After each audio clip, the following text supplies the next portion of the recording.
This is so hard to do. Yeah. You know, if you want to copy what we do, spend a week here, I don't care. Yeah. You know, if you can do it and can do it better, be my guest. You deserved it to be better. Yeah. You know, you deserved it. Good morning, comrades. Welcome back to the channel. Welcome back to Rimac. No, I wanted to say Rimac Automobile, but it's Bugatti Rimac now. Rimac Group, Rimac Technology, Bugatti Rimac, it's all here. It's just too complicated. You explain more along the way what Yeah, you're doing. okay. So in the previous video, Goran and I, or Gordon, for some people. Okay, so Gordon, when you want to, you can accelerate, go accelerate as hard as you can towards the tent. We drove the Nevera, so in case you missed it, check it out in the video description. But today, we will be having an actual tour. Is it a factory tour? It is a factory here. Yeah, it's lots of stuff. Well, we're now scattered around in lots of locations. This is not the campus, but it's a new location for us. Campus is being built just like 5 minutes from here. We needed a location in the meantime because we were growing so fast. I guess when you left the company, when was it, like 2 years ago? It was. Yeah, well, less than 1,000 people, I think. I'm not sure if we reached 1,000. I think it was slightly below. Maybe 700, 800, Yeah, it was around 700 or 800. Now it's 2,000 people. Wow. So it's dog years here. So dog years. The 2 years where you were left, it's basically, you know, like a decade has passed here. Exactly. So this was like an abandoned shopping mall, like a DIY Bauhaus kind of thing. Yeah. It was called Pevec in Croatia. Was like totally run down, wasn't used for more than 10 years, like was a total disaster. And we built it up basically from scratch again. In 6 months we made it work, and we were like, okay, this will be just short term until we do the campus, until, you know, just to survive. But now it's pretty decent. We have 700 people here already. Okay. It's completely full. You will see lots of stuff going on here. Yeah. This is just the entrance. But yeah, let me show you around. Yeah, let's have a look. I'm excited. Yeah, so here's the canteen. Yeah. And Still free fruit and muesli and of everything course, for everyone. of course. But fruit deliveries are more than twice time a week now, right? Oh no, it's every day. Still, you see, every it's, day, that's what it's a bunch of fruits over there. Can we have a look at the assortment? Yeah. I think because food is probably the most important part of the channel. We'll get to see the cars later, Yeah. but food is like very. So, ooh, you even have cherry tomatoes. Man, that's like really up to spec. Love it. Yeah, it's very important for us that it's high quality. Yeah. Wow. What are There's those? It's just okay. But in the morning, this is like Full. like this, Yeah. because like they were always running out. Like people would fight for it, and until like noon, there would be nothing left. And I was telling the guys, okay, so every day you add more until the goal is reached. When one day at night there is still fruit left. So we are now at that level. Okay. Yeah, and that's an important thing. One of the like very important advantages that I loved is that you not only get free coffee and tea, you get free fruit and lots of other. Our office is still dog friendly. Of course, yeah, absolutely. That's very important. Production not, but offices yes. Yeah, I mean, I can imagine like Australian Shepherd running through the production. That's going to be a disaster. Cars covered in hair, special spec interior. Yeah, so this here is some offices. So basically the R&D of the cars, so of Bugatti Rimac, is in Sveta Nedlja, where you used to have your office. That's not the here. blue building. Yeah, blue and red building. The R&D of Rimac Technology, so the powertrain, the battery and so on, that's in another location, 10 minutes from here as well. Yeah. And here we have a mix of all kinds of stuff. So we have about, 400 office people here. Yeah. So we have all kinds of stuff, facility, purchasing, finance, project-related things, quality, logistics, all that kind of stuff. And what I really love about this kind of layout, where production is downstairs, office is upstairs, and when there is a problem, people solve things quite quickly, going from one location to the other. All of the meeting rooms have, some famous automotive names to them. Yeah, so here, for example, Sergio Pininfarina. Nice. You'll see some later, really good ones. Here's one of the rare R&D parts we have in this building. Most of it is actually in the other locations. So here, for example, we are developing e-axles. So that's electric powertrain systems for motor, inverter, gearbox. And what you can see here on the screens now, you can have a sneak peek of the hybrid axle or the electric axle of the next Bugatti car. And some other So the OEMs. the next engine was very much in the news a recent week. So if it's going to have between 12 and 20 cylinders, can you blink once? You'll see. You'll see. I don't want to give up too much, but He didn't blink. It's going to be probably more than 20. people will be surprised in any case. Yeah. Yeah. So yeah, here we are developing the electric motors, the gearboxes, that kind of stuff. So the magnetics, the cooling, that kind of stuff. Why here? Because downstairs we have testing, which I'll show you as well. So we test the motors, the inverters, the batteries, all that kind of stuff. Very cool. And we had to do some crazy stuff because we make lots of batteries here. So for example, like this water tank here, you know, like this is here in case there is a fire. So there's like, I don't know how many hectoliters of water in there to extinguish a fire in case battery goes into thermal runaway. Wow. So upstairs there's a little bit of production. Most of it is actually downstairs. I'll just run you through a couple of things. So you might remember how, this upholstery where we make all the Alcantara and leather. But you might remember how we used to do a wiring harness and, you know, a couple of guys were doing that in the corner. That was in BT? Yeah. So now that's here, just careful. Right there. Sure step. So I like the story of our wiring harness department. It's actually like telling the story of our company. Like, we couldn't hire anybody with any experience. We couldn't find people who knew how to do this. Sorry guys. Hey. Hey. Especially as there is no or very little automotive industry in Croatia. So we had to, you know, learn how to do this kind of stuff. And like, how do you start doing something like that? It was like, who knows anything about wiring harnesses? Oh, that guy who was doing it for his own hi-fi in his car. Yeah. And like, you know, go ahead and do it. Yeah. And of course it was totally garage style, totally, you know, nothing as it would be in proper automotive industry. And with lots of, you know, trial and error, lots of failures and learning, we managed to get to a level now which is really proper. So here we are doing 91 wiring harnesses for Nevera and for some other cars. So all the wiring harnesses of the Nevera, high voltage, low voltage, are done here. There's, I think, 26 kilometers or something like that of wires in the car, and 91 different wiring harnesses like this one. So this one is currently in build. It's like in the middle of it. And yeah, they have these boards where they assemble all the different harnesses. Here's another one. These big ones, the orange ones, are high voltage wiring harnesses. And like this, for example, goes into the door. For cameras, you know, of the ADAS system, you have 13 cameras in the car. So why would you do this in-house? It's because whenever you change something in the car, you basically need to change the wiring harness as well. Yeah. And when that's with a supplier, it's really when you complicated. Need to outsource, it's going to increase logistics, it's going to be a big nightmare. Yeah, so did you change for this car or, you know, for that car, you know, is the change of the electronics reflected in the wiring harness? So it becomes really complicated. So when you have it under the same roof, it's a lot easier to do this kind of stuff. And if you remember how it looked like in a garage phase, you know, now it's really, you know, properly done. Yeah. With all the right machinery, that kind of stuff. That's impressive. I mean, the wiring station alone. Oh, I like that. That's cool. Little touch. Yeah. Thank you, sir. And we're back. Yeah. Where we were, on top. Here, this is a funny one. So I was walking around with Christian here through this location, and I totally forgot about these things, and he was like, look at that. And I was like, yeah, that's you. Or here, Tajima, that's the car we built for them for Pikes Peak. Or Porsche, of course, our big partner. And, you know, so all of my automotive heroes are basically represented. Or here, Nico, with his own car. That's cool. Yeah, so we have like, I don't know, probably 100 rooms. Speaking of which, that was, I think, like one of the last events I did when Nico came to drive the VPR. Yeah, exactly. And now I feel like Nico getting a private tour with all the big crew beside me. Here we have Gordon Murray, which I, by the way, just recently met, Elon Musk. Yeah. You know, all the guys there. Okay, so just to give you an overview. See. So fancy. Still dogs. Yes. That's a fancy one. Just to give you an overview of how the production looks like, and then we'll dive into it downstairs.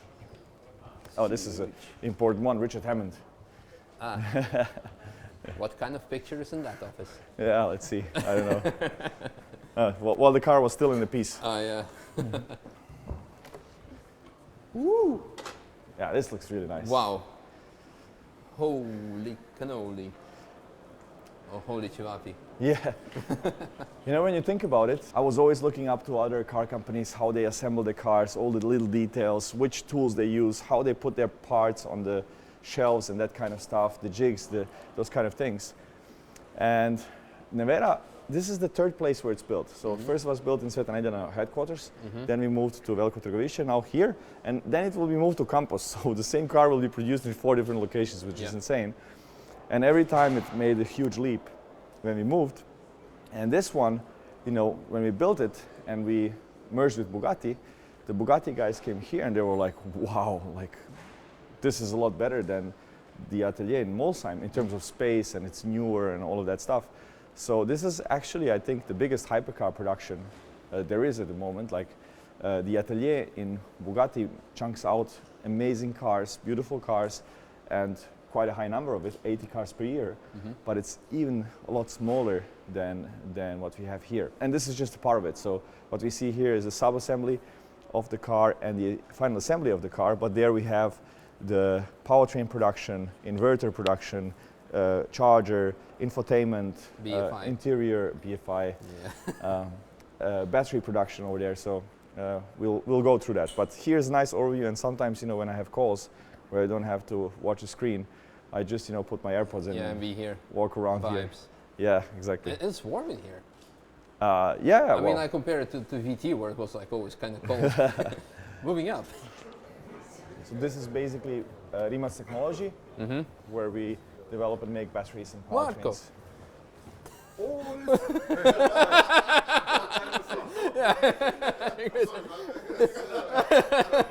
You still know a few people. No pictures. We'll ignore that one. Exclusive.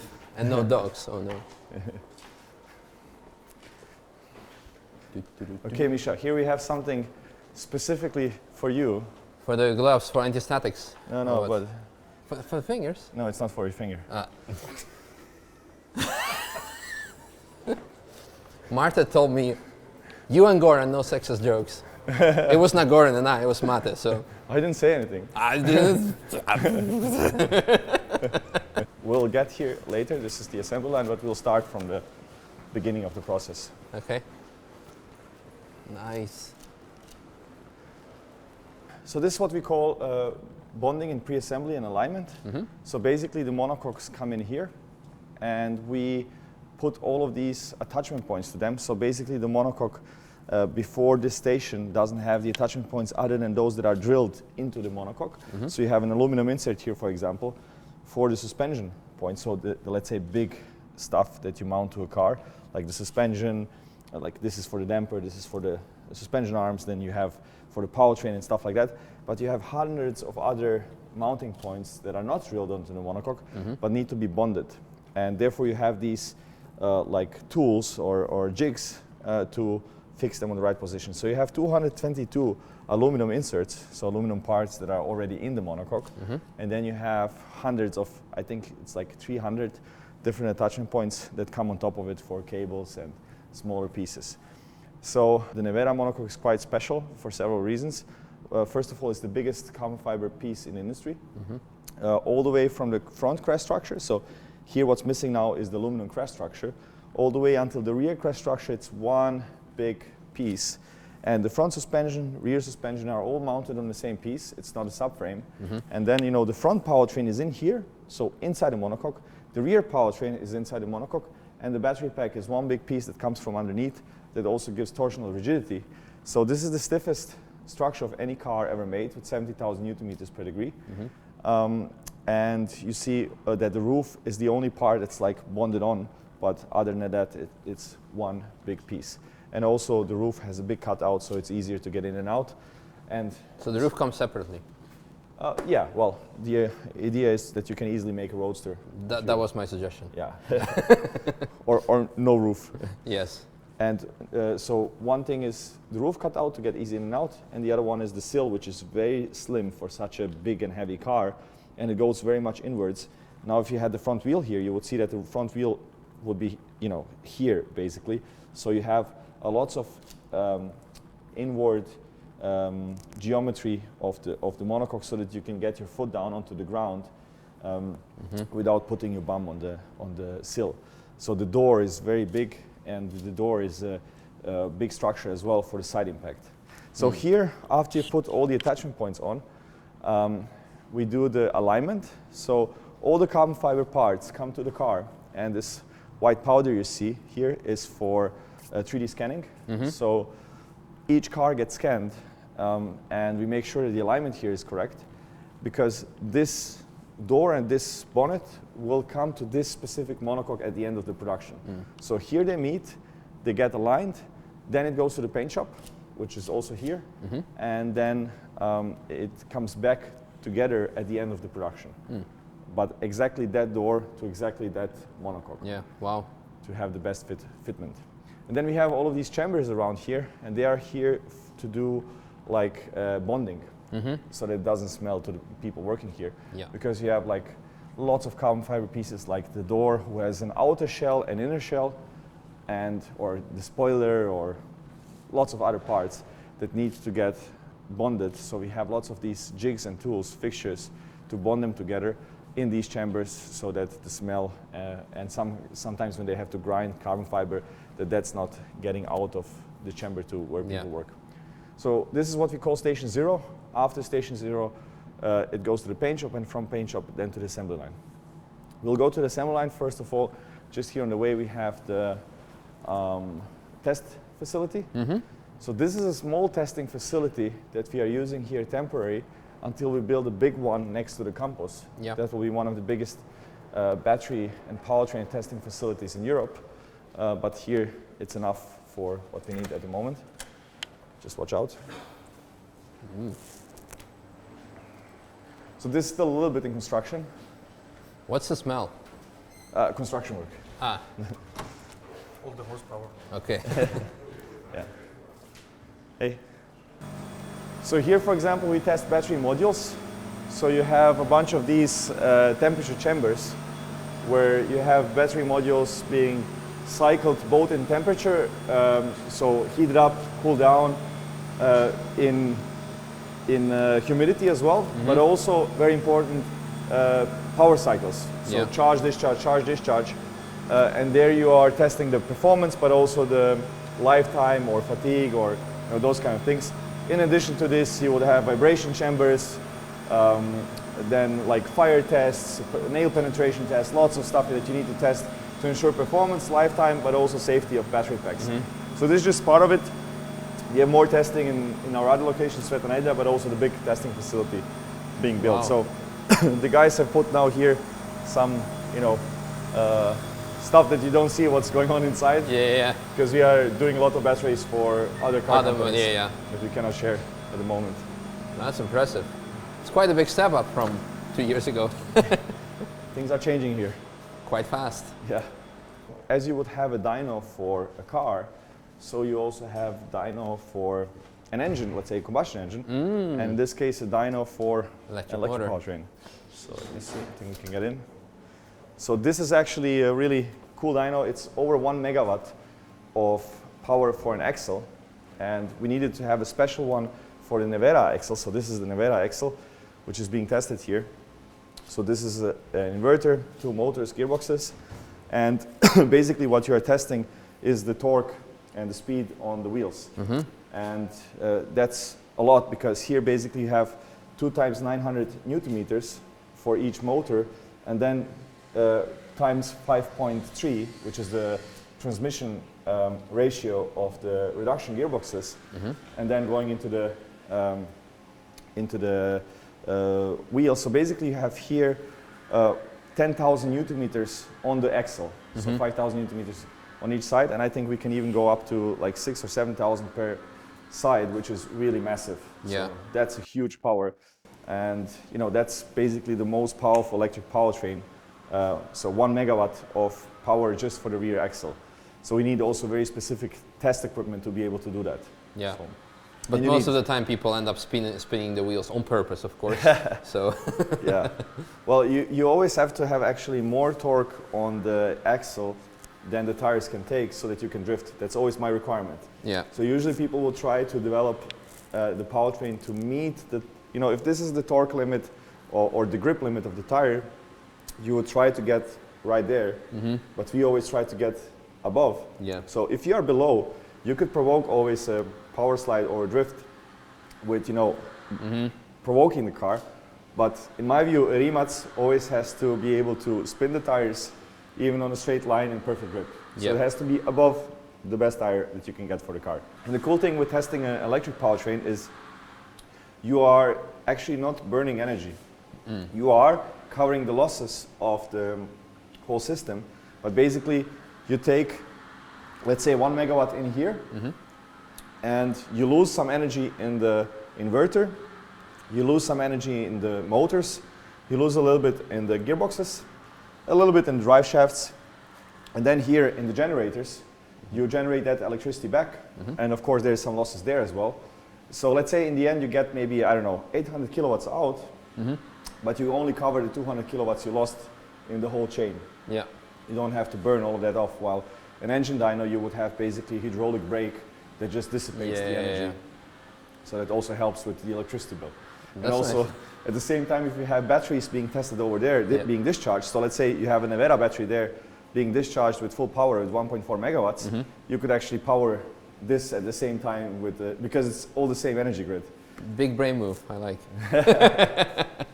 Then you have here all the control rooms, monitoring stuff.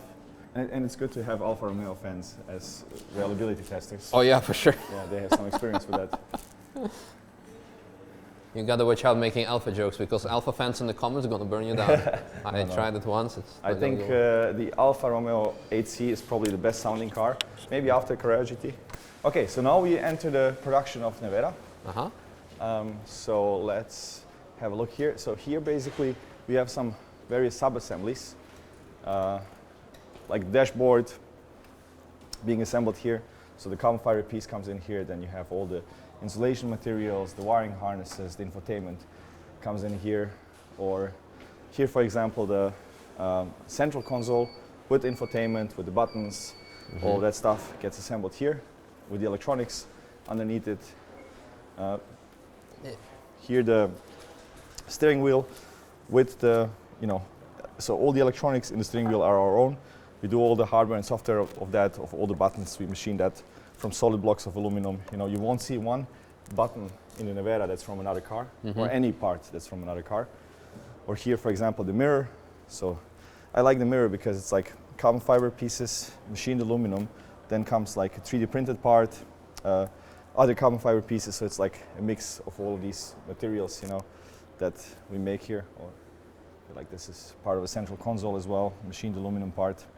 So for us, it's very important, if something looks like aluminum, it's actually Yeah, real actually is. aluminum. And So- another thing that me not anymore, emphasize on is that even like the parts such as the inverter and the motors, they need to look beautiful as well. And not Exactly, just, exactly. that's a very important thing. But also, you can see here the obsession with jigs and fixtures. You Yeah. could build this on the table without a Yes. fixture, but everything has to have its place and be done in a. You can proper sell way. it as an art, like just people asking like thousands of euros for it, just like piece Yeah, of carbon people are- fiber on an aluminum stand. No, people are buying Chiron engines Yeah. as a table or. Oh, so you can buy an art. actual engine. Just, You I can mean, buy. everything's for sale Yeah. for the right price tag. So here we are putting together ECUs. Mm-hmm. Here, for example, so this is just a little bit sensitive to ESD, like electronic discharge. So this is like some of the body computers in the car. This is the smaller ones. Yeah, so we have like 24 of these ECUs in the car. And here, for example, as well, like this is, for example, infotainment control unit for the Aston Martin Valkyrie. Mm-hmm. And this is the infotainment screen of the Valkyrie. So same guys are making that here as well. Or this is the same part for the Nevera.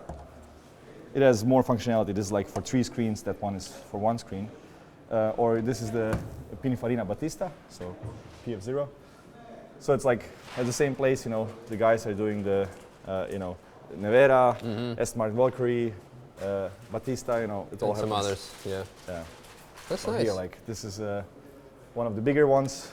It's basically either a powertrain controller or like a cooling system controller, or this is like for the parking system. You know, so we make all of that, like the hardware and the software, on our own. That's really important because you can then control the car. You can do things that are not possible if you just buy stuff off the Yeah, shelf. or you need to again communicate with others that you want to add some new mods to change something. Yeah, to and every calibrate. stupid thing costs millions, you know, Yeah. that kind of stuff. That's nice. Every change, you know, if you work with big suppliers, every time you knock on a door and want to change something, it's like, okay, here you go, there's $1 million bill. Yeah, yeah, yeah. Here we make the power distribution unit and charger. So this is the power distribution unit. You will see that later on the battery that sits on top of the battery. So basically the main terminals of the battery come in here, and then so it's basically, you know, plus and minus. Then you distribute it to many other consumers. So you can see here on this side all of the connectors.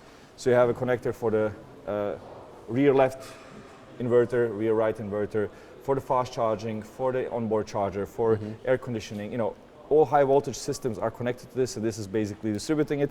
So 1.4 megawatts are flowing through this and distributing it between the systems of the car, and being then liquid cooled. So this is also liquid cooled. And then we have here all the battery management system, again our own. So the system that keeps all the batteries on track. So our own hardware and software, insulation monitoring, that kind of stuff. And here we make the charger. So absolutely one thing I never wanted to make, I just wanted to buy a charger, but unfortunately there was no 800 volt 20 kilowatt charger on the market, so we had to do this thing. And you can see here it's like, you know, machined from a solid block of aluminum because of the low volume. And you know, lots of fancy stuff going on in here just to charge the car, unfortunately. And this costs us to make, like, you know, a small car because of the low volumes, but there was no other way. So in many cases, actually, we built stuff that we didn't intend to build. We only did it because there was no other way and there was nothing on the market to do it. And again, you know, it's very small volume, but you see the operating conditions are proper, you know, the lighting, the place where you do it, the jig, the tools are all there. You have instructions on the screens guiding you through the next steps. So we try to do it even for small volume, really proper industrial processes. Yeah. And here next is basically the secret sauce to the performance that Nevera has, which is the inverter. Again, didn't exist on the market before. It's a 1 megawatt inverter for 800 volts. So we'll just bother guys here a little bit. Look, sorry, some sekundu. So here again, you know, you have instructions for the workers. It's a little bit like Lego. Yeah. So every step is documented. Everything is in English in the company. We are international, so everything is in English. And for example, these tools are also connected wirelessly to the system. So when it tells him to tighten the bolt, it knows which bolt needs to be tightened. Okay. Here's the torque. And it's then documented that that person that day to that serial number of inverter tightened that bolt. So if something happens in the field, we know exactly what happened. Who is responsible? Yeah, or what we screwed up. Or what is, yeah. And basically what the inverter does, I call it like the carburetor of electric cars. You get DC current from the battery, so it's the battery current, and it converts it into AC current. So it gets 2 phases in, so plus and minus from the battery, and you get 3 phases out for the motor, which is AC current. And this does the switching of that. So basically you have a cold plate. So in the middle here, what you have, this aluminum plate, this water is flowing through it, or coolant. And then you have silicon carbide or IGBT modules here on top, which do the heavy lifting of switching. You have capacitors and electronics to make all of that work, sensors. And in our case, on one side is one inverter, on the other side, the other one. So one electric motor, let's say the left one is connected to the top inverter, the right one is connected to the bottom, and it forms one unit. And yeah, basically then you have 500 kilowatts for one motor, 500 kilowatts for the other motor. And this inverter enabled the performance of the Nevera because this is the highest power inverter on the market. So we had to develop that because there was no system like that on the market with that kind of performance. And speaking of which, we're actually like filming here kind of everything behind the scenes, underneath the bonnet, etc. And a lot of people might ask the question, are you not afraid of like people copying it? I know you were always saying like, well, if you can do it, go for it, Yeah, try. this is so difficult. Yeah. Like people always ask me this question, like, why do I love everybody to see everything? Like, you know, give factory tours and put it on YouTube. This is so hard to do. Yeah. You know, if you want to copy what we do, spend a week here. I don't care. Yeah. You know, if you can do it Yeah. and can do it better, and you know, all the organization behind it, all the technologies, all the materials, all of that. If you can do it better, be my guest. You deserved it to be better. Yeah. You know, you deserved it. And by the way, what you see here, we developed like 5 years ago. So what we are developing now is Yeah. completely different. Yeah. So here's gearbox assembly line. I love this, you know, like, so the guys get the parts, you know, for one gearbox here. So this is also very important.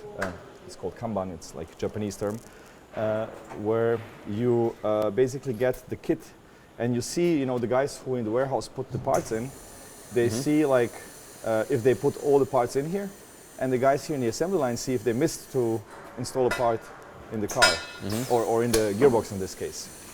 So here we do the rear gearbox of the Nevera and the front gearbox, and again, you could do it on the table for the low volume we do. But here, you know, it's actually controlled again. So every part you put in the car, in the gearbox in this case, it tells you which part you need to take. Again, the tool is connected to the computer. You know, it tells you what you need to do.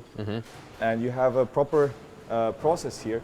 So for example, here when you press in the bearing into the housing, it knows exactly which bearing for which gearbox, how much pressure, and stores it forever, you know, and we know exactly what happened with that particular gearbox. And so this was a rear gearbox, what he is working on now. This is the front one, which is totally different. So basically the motor connects here. It's a very simple gearbox. It's a single speed gearbox. So in the Nevera we have 4 single speed gearboxes. They're all 5.3 or 5.8, I forgot now, transmission ratios.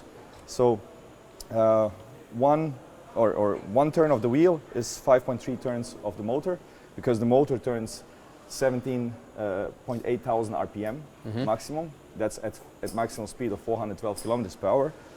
Transfers it to the wheel speed. So one turn of the wheel is 5 or 6 turns of the motor. Yeah. Very simple. And then when you go in reverse, the motor just spins the other way. You don't have a reverse gear. So you can do 412 in reverse. You can. But we will test that. He will. I believe it was on our brainstorm list of to-do records, funny Yes, records. it's still there. And then here we put together the powertrain. So here the 2 motors with the gearbox, or here it's a little bit more assembled. So this is the carbon fiber subframe that bolts to the monocoque from below. So you see the lower suspension arm of the rear suspension is bolted on it.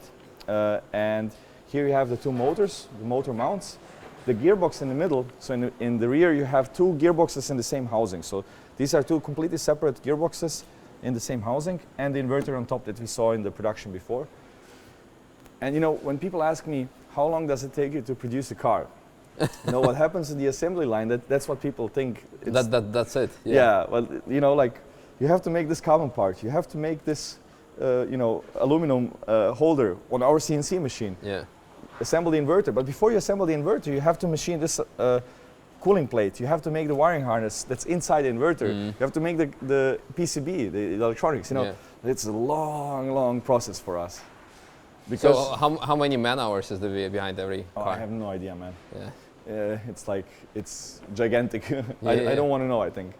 So this is the front powertrain, which is quite different. So we have the gearboxes on the sides, motors in the middle, inverter on top, and this is the air conditioning compressor. So instead of a compressor that you would have on a traditional car driven by a belt of the engine, in an electric car you have a high voltage compressor, which is basically, this is basically again an inverter, electric motor, and compressor to cool the cabin or the battery in the car. And it's working very well.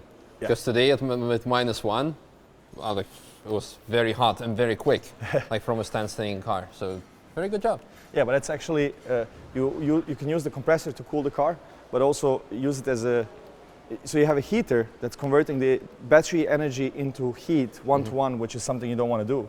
You want to use your battery energy for driving the car, but you can have a heat pump which uses the compressor, and then you have like a 1-to-2 or 1-to-3 ratio of, so it's basically like a heat pump in a house, Yeah. but it's a lot more complicated. The cooling system is a lot more complicated.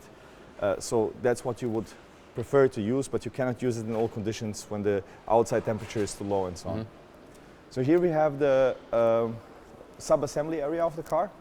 So like here the front bumper, we can see it's an American car in this case. Ah, yeah? Yeah, with the side markers. You know, here you have the radars, the cameras. So just in the front you have 4 cameras, and here the radar. And you can see actually where the radar is. It's either plastic or glass fiber, because I mean I don't want any plastic on the car or any glass fiber, but radar doesn't go through carbon. So you have to have in some places plastic so that the radar waves can go through it. Or here, this is the AVAS system, so-called. This is a speaker. So we have no fake sounds in the Nevera, but only for pedestrian. For pedestrian, because it's a requirement by law until 35 or something like that. There is like a sound being played, but it's like you don't hear it inside. It's more for pedestrians. Rear bumper with radar again. So the car has 6 radars, 13 cameras. One of the cameras is here. Yeah, and here we assemble stuff like that. So the doors, again, you know, in some small companies you would see maybe 2 guys pick up the doors and, you know, mount it on the car. We want to do it properly. Here's a hydraulic system to help to lift the door and mount it on the car so that the guy can do it, you know, without carrying a heavy door. So let's go to the assembly line now. So basically all of these parts are being made all over the place, not just here, but also in our other location in Sveta Nedelja, where we have machining, so where we have CNC machines to machine aluminum, copper, plastic, whatever. And we have carbon fiber production there. We don't produce all the carbon fiber in-house because we don't have enough space to produce so much. But in the campus, the idea is to produce all the carbon fiber there. And here we have then the assembly of the cars. So we have 2 assembly lines. One is for the Nevera, this one, and the other one is for rolling chassis for the car companies. So the life starts with the bare monocoque, and again we have, we have again, you know, assembly instructions for the guys, both in paper form but also on the computers, so that they have always the latest and greatest solution. So everything is documented. Again, everything is in English. It's a little bit like Lego for big guys. Also, sometimes parts missing. Same like in Lego. But yeah, that's actually what we try to do everywhere. What I insisted a lot with our manufacturing engineering team is that every station in the production has these, let's say, foam cutouts, so that you have this, you know, beautiful display of all the parts. So like, you know, here you have the suspension arms, brake calipers, whatever. And then, you know, you see, okay, this station is like maybe 80% done. So he still has a few parts that, you know, sometimes, you know, these things seem so simple and like stupid, like why are you even talking about it? Yeah. But actually, if you don't do it this way, there's so many problems, because the warehouse guy says he put everything, you know, for that station for the car in there, and then the guy here says, but no, he didn't. But then you don't see if he did. You need to put stuff out of a box, of a cardboard box. So this kind of stuff is really important. So here we then assemble, let's say, the most important parts to the car. So the wiring harness, the suspension, and all of that. And I also love to see the suspension. You know, it's a single bolt suspension, all machined. So first forged and then machined out of a single block. Again, everything is specifically made for the Nevera. There is no off-the-shelf parts. KW dampers specifically for the Nevera. Yeah, here we can see the front crash structure bolted to the monocoque. The front powertrain, the front cooling system. So 3 cooling systems here in the front, and then the monocoque. And this is car number 19. So 19. This is customer car 19.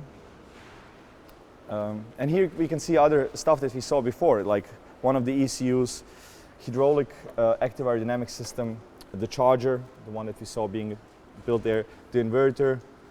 One of the very few parts we don't make, the and Pegasus. Yeah, Pegasus NVIDIA supercomputer for the self-driving system. Hydraulic system for lifting the car and for the active aerodynamics. Actually, we have 3 voltage levels in the car.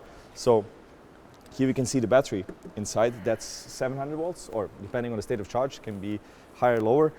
That's for the main powertrain system. Then we have all the cooling systems. So the pumps and all the fans are also specially made for the Nevera 48 volt systems, because we can cool the car with up to 6 kilowatts of just fans to cool, to blow air through the systems. And then we have, of course, 12 volt system for normal stuff in the car. I love how nicely, like you said, even the parts that you will not see with a naked eye when the car is assembled, even this simple tank is like, it's looking like proper racy. Very good. What I like, you know, made in Croatia. Yeah, there's a proof of it. It's patriotic. Also, when we don't make something, we try to come with suppliers that are from Croatia. Like, for example, the windows are made in Croatia by a company called Lipiglas, which also did it for Bugatti, by the way. So we can see here cars being more and more assembled through the assembly process. So this one actually is, I think, for the Triple F collection. Okay. This is their car. You know, they are quite big YouTubers, the collectors. Let me just check. Yeah, that's their car. Okay. So that's next. So that's finished with the powertrain and the big bits. And then the next station is where it starts to look like a car. This is again an American car. You can see it by the lighters here. These are just temporary wheels. I think we use them in crash testing, and then we just painted them red to use it for inside the factory. We don't to put move around. we don't put the real wheels onto the car until it like leaves the factory.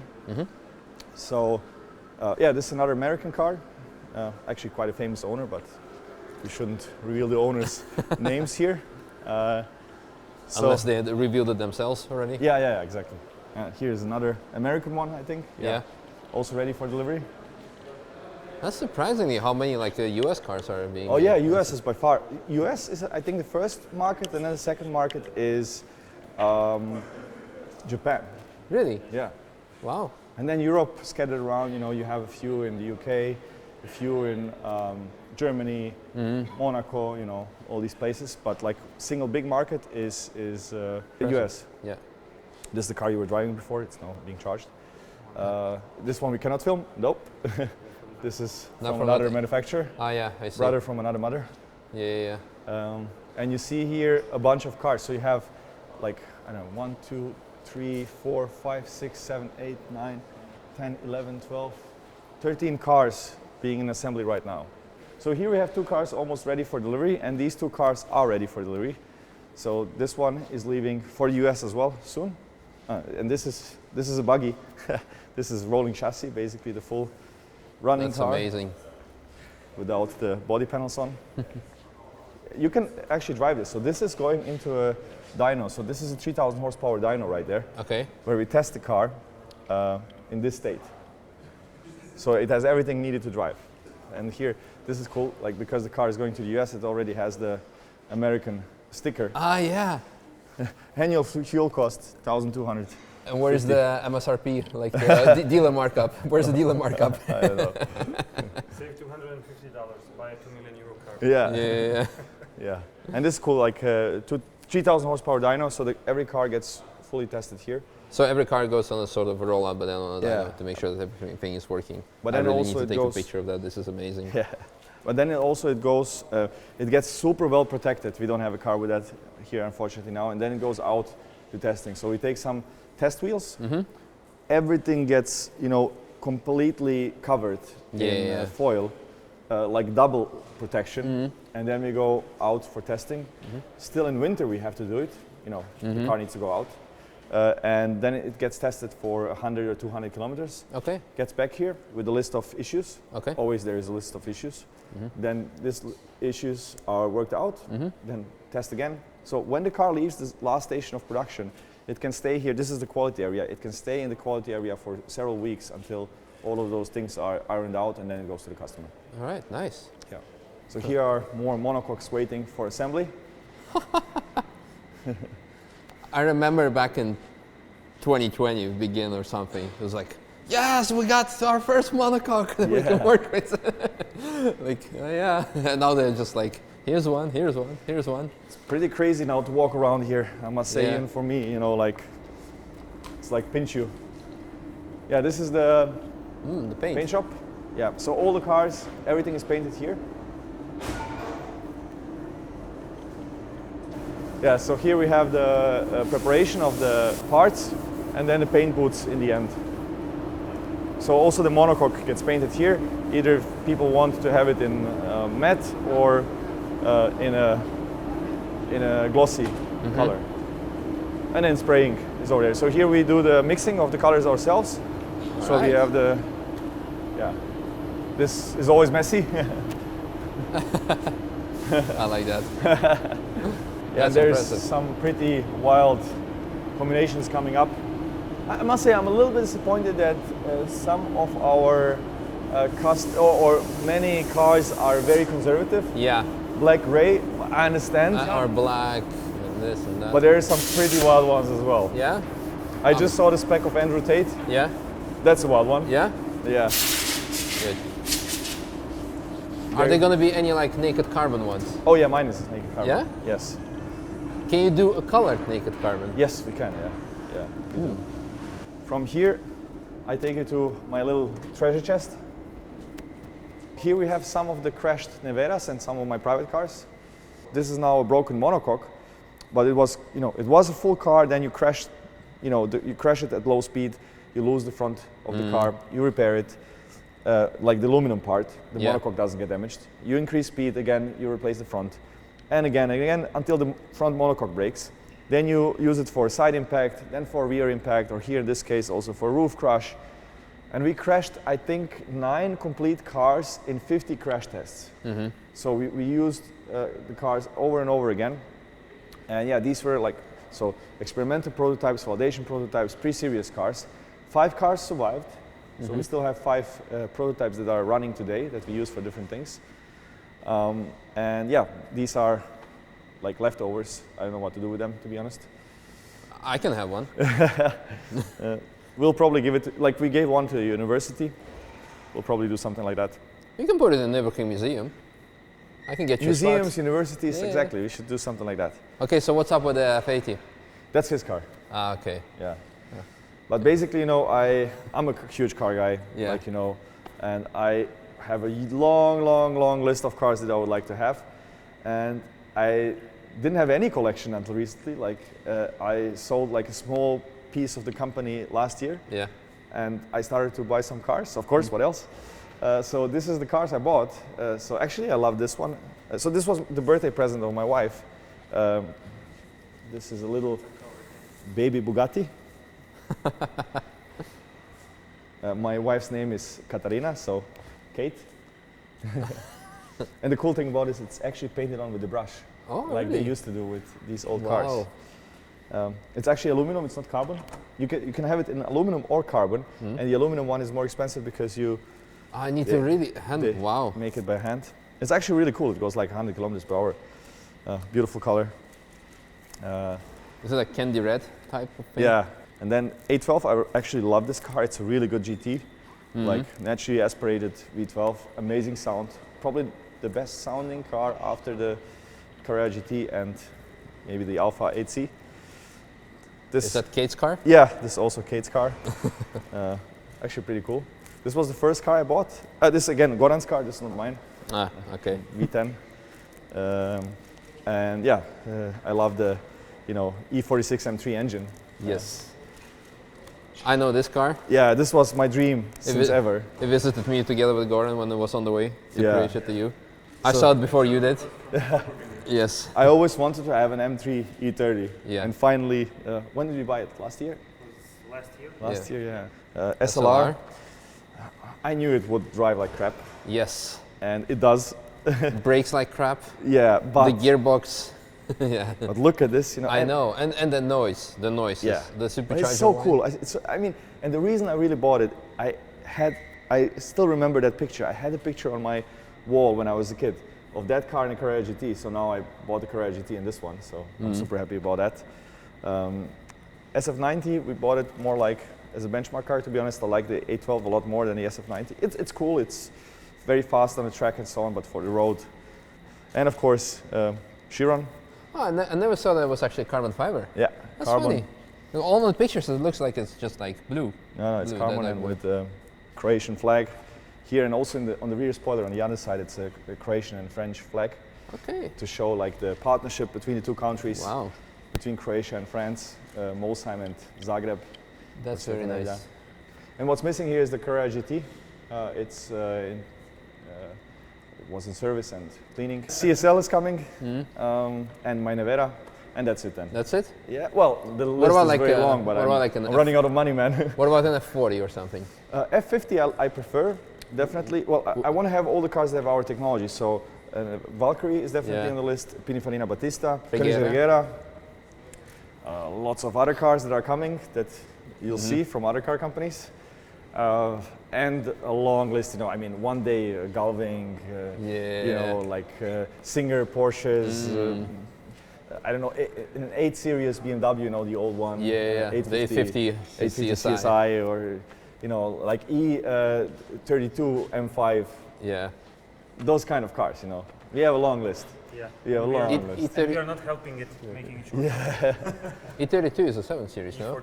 E34. E34, yeah. Sorry, I'm getting We old. also want the E42. Yeah. That's a proper gangster. Yeah, Lower we it, want a few gangster cars, like, you know, old S-Class, you know. and then you can like extend the stripes on the Rimac shirt to like a full Adidas spec, you know, and then like. Yeah, exactly. Yeah, it's fun. It's cool. Like, you know, I have all of these cars, but I never drive them. I'm like here all the time. So all my guys are saying, like, when we talk about buying a new car, they're like, okay, maybe you should first drive these cars you bought already. So when are you coming to the ring then? Fun fact, I have never been to the ring. But we talked about it. Yeah, we talked about it, and we plan to go on the ring with the Nevera. Yeah. Yeah, so. Are you taking the E30 as well then? Well, actually, the E30, when you drive it, it's a disappointment. It's such a beautiful car and all of that. Yeah. But like when you're used to modern cars, you know, it's wobbly like hell. The steering, you know, is so indirect. You need to steer like this to have any kind of steering angle. Driving over 140, you know, you are really like, it feels like the engine is falling apart because you are like at 4,000 RPM already. Yeah. In last gear, in fifth gear. So it's a beautiful car, but like for people, you know, the problem when driving Nevera is everything else gets so slow. I mean, E30 is like, you shouldn't compare it, but even any other supercar. So now you need to build your E30 project car. Yeah. So that would be then benchmark. Yeah, one of the cars I also want to have is the E30 with a V10. Okay. That's really cool. Nice. Because the E30 is such a beautiful car, and then when you have some proper, I think the perfect engine for that is V10. But that's an example of never meet your heroes, huh? Yeah, exactly.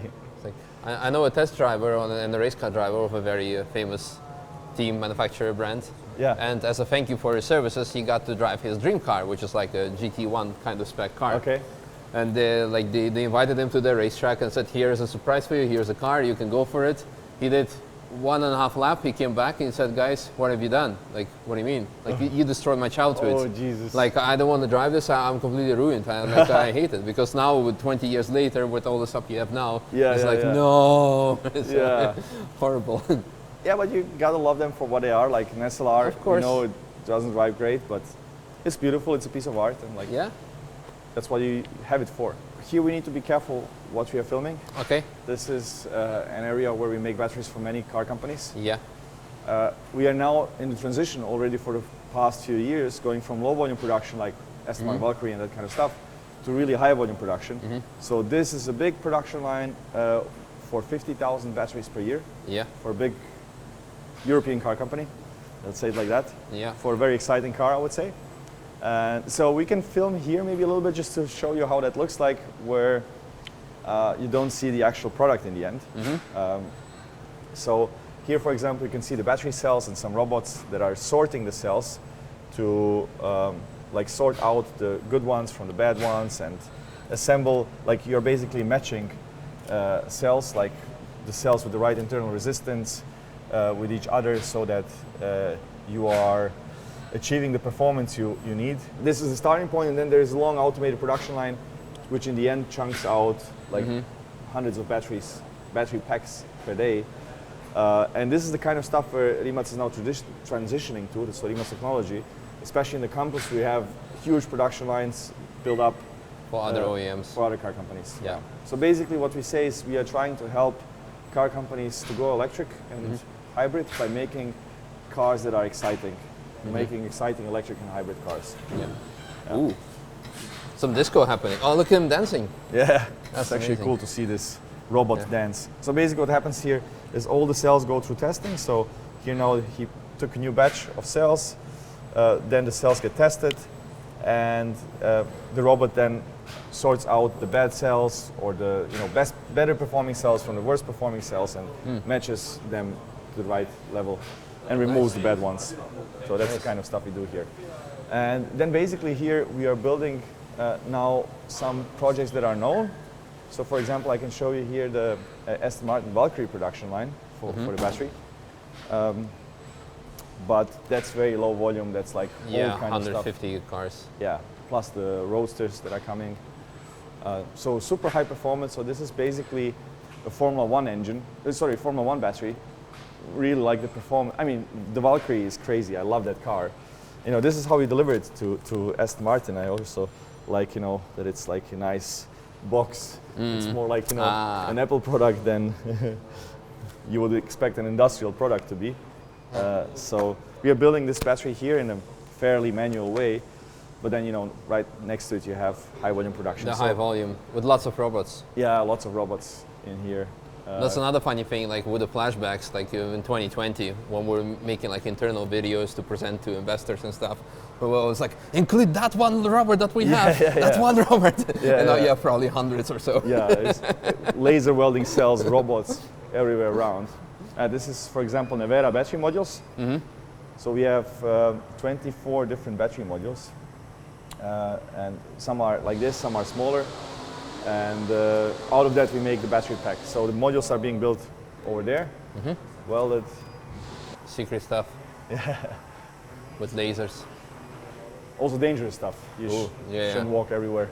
No, true. Oh yeah, I forgot to tell you. This is high voltage here. Don't touch anything. Is there a lot more? Oh yeah.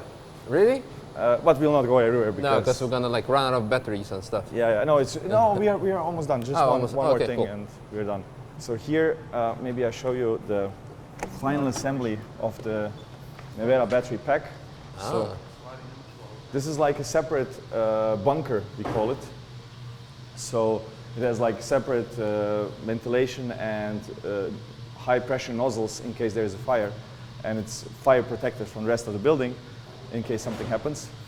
So here's how a Nevera battery looks like underneath. So these are the modules that we build outside, and the carbon fiber structure. And basically, the driver sits here, right? So you can see it's not a battery like in most electric cars where it's just a skateboard. And that's the easiest and, from the battery perspective, best thing to do if it's just a brick in the floor of the car. But with a hypercar, basically, you would then need to lift everything with this height. Here you have the battery cells, the cooling plates, insulation materials, safety stuff, and you are basically with 110 millimeters height. And you don't want to do that with a hypercar. The whole shape of the car would be ruined. So we don't have batteries under the seat, but we do have under the feet. So you put your feet here. This is where the pedals are. We have tunnel, which is not installed here, and the rear compartment with the batteries. And then the power distribution unit that you saw being assembled earlier comes here. So you are basically surrounded with batteries. The batteries are in a very safe central place in the car in case there's an accident or crash, that are very well protected. And this is the most powerful battery with 1.4 megawatts of power, 120 kilowatt hours of energy, and you can recharge it with 500 kilowatts. Those charges basically don't exist yet, not public. Yeah, not in Europe. Ionity is 350. Oh, not in Europe. Not in Europe, yeah. In China there is for buses, Okay. but not for cars. But basically Ionity is great. Yeah. You plug in the Nevera, it reaches 350, maxes it out. Yeah. And like in 10 minutes you already have like, enough to continue driving. So Wow. that's really great. So here is like a middle module that will move to there. Everything is liquid cooled. And this is the final battery pack that goes into the car. So it's a stiff carbon fiber structure as well, that's adding stiffness to the monocoque of the car. And then here you have all the connectors. This is the power distribution unit that we saw earlier. So this connects to the inverter, to the air conditioning, fast charge, and so on, to all the other consumers. I love how beautiful this looks, although you're never going to see it. Yeah. It's very And well actually, the designed. reason why we have this white coat, like this, gave us so much headaches. You know, the thing is, when I look at any part of the car, I just, you know, have flashbacks of the million things we did to get there, Yeah. and the million things that went wrong in the course of doing it, because lots of things we did for the first time, lots of things were done for the first time in the industry. So one of the things was, you have a fire test for the battery, where you basically put like a big container of I don't know how many liters of fuel under the battery, and you know, it shoots like, I don't know, 10-meter flames up. And then after a minute or so, you remove the battery, or you remove the fire actually, you remove the container, and the battery has to stop burning in like 3 seconds, and has to remain structurally integrity and all of that. The problem with carbon fiber is, what holds it together is resin. And resin at some point melts. And carbon fiber is very stiff, but because of the resin, the resin evaporates, you're only left with the carbon fibers, and you know, the housing basically, you know, you have a problem, and in our case, the battery wouldn't sustain it. Which is kind of pointless anyways, because in which scenario would you have fuel burning under the car to ignite the battery? It's not like the battery is the cause of the fire, but you have an external cause of the fire, and you need to protect the battery from not catching fire. So the car is basically apocalypse resistant. You can survive nuclear warfare. You have to do that when you want to bring a car to the market. You have to do that. So this is a coating that prevents the resin from melting in a case if your Nevera gets into a crash where another car leaks fuel, and under the car there's fuel, and then your battery is in a fuel fire. Crazy stuff like that. And that's why the car is like 10 kilos heavier. Yeah. So that's basically Misha. You saw this location. As I said, we have several other big locations here around, and the campus in construction. So when's the campus finished? So we can do another video and having like flashbacks like, oh, we thought this was impressive, but then look at this. Yeah, well, we will start move into the campus after summer. Yeah. It will be gradual. We cannot move like everything immediately, but at the end of next year, we should have most of the stuff in campus already. Nice. So have you already like made a decision what kind of animals are they going to be? Actually, we were just talking about it yesterday, how accounting needs to do inventory of our fishes in the pond and of the other animals we would have to do, like for accounting reasons, if the company is in ownership of the animals. And everybody's like, oh, Mate with another stupid idea, like, and we have to make it work somehow, like, oh, geez, you know, so. Yeah, this kind of discussions. And so the goal in the campus is that it's the best place to work, you know, for the employees and for the visitors, that it's completely open to the public. Not everything, of course. Kids can't run around where we make batteries, but there's no fences. People can come to our canteen, to our showrooms, that it's interactive with the society, which is like totally unique in the auto industry, because everywhere in the auto industry you have 5-meter fences. We were just applying through a form for a big car company where they're like, you know, you have to fill out stuff for the facility, and our facility team was sending me like, look which options they have. Like, facilities completely fenced and under surveillance, or facilities like unavailable for like reaching it, and like there's no option to not have a fence. And like, what do we do? And like, I don't know, we need to talk to them. so like we are trying to do things differently, make it really, you know, a nice environment, connected with nature, grow our own food there, have an animal shelter, have, you know, veterinarian for the employees, animals, nice. Pubs, restaurants, that kind of stuff. Kindergarten for the employees' kids, a racetrack around it, you know. So it will be really something cool, and it's almost done. Yeah, last few features sounds like I might be moving back at some point, if you still want me back. I'll see about that. Okay. Cool, Mate, thank you so much for your time. Thank you, man. For all of this, and well, I guess see you at the ring next year. See you in another 10 years in Rimac's time. In Rimac's time, so this means next year. Yeah. And it's next year is in 2 weeks, so see you guys in 2 weeks. No, I hope you guys enjoyed this video. It's going to be definitely quite long, but I think it's good to keep it that way, because you can skip through it, you can come back tomorrow, you can watch it another time, or you probably already have. And this was amazing insight. Even I learned a lot of new things that I didn't know before during my time. So again, thanks. And see you at the ring. We'll do some laps. Yes, absolutely. Yeah. Unless Goran's going to destroy the tires. High voltage.